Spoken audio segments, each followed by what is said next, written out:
Jalna police अधीक्षक कार्यालय परिसरात ध्वजारोहण संपन्न. जिल्हा पोलीस अधीक्षकांच्या हस्ते करण्यात आले ध्वजारोहण. जालना पोलीस अधीक्षक कार्यालय परिसरात ध्वजारोहण संपन्न झाले. जिल्हा पोलीस अधीक्षकांच्या हस्ते ध्वजारोहण कार्यक्रम पार पडला. आज भारताचा 80वा स्वातंत्र्य दिवस देशभरात मोठ्या उत्साहात साजरा होत आहे. जालन्यात देखील स्वातंत्र्य दिनाचा मोठा उत्साह दिसून येत आहे.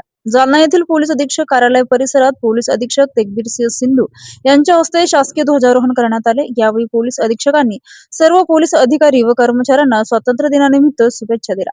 यावेळी अप्पर पोलीस अधीक्षक विक्रम साळी, उपविभागीय पोलीस अधिकारी अनंत कुलकर्णी, स्थानिक गुन्हे शाखेचे पोलीस निरीक्षक पंकज जाधव, आर्थिक गुन्हे शाखेचे सहाय्यक पोलीस निरीक्षक मिथुन हुगे, सदर बाजार पोलीस ठाण्याचे पोलीस निरीक्षक संदीप भारती, कदीम जालना पोलीस ठाण्याचे पोलीस निरीक्षक जनार्दन शेवाळे, चंदनजिरा पोलीस ठाण्याचे पोलीस निरीक्षक किरण भिडवे, तालुका जालना पोलीस ठाण्याचे पोलीस निरीक्षक संतोष साबळे यांच्यासह पोलीस अधिकारी व कर्मचारी मोठ्या संख्येने उपस्थित होते.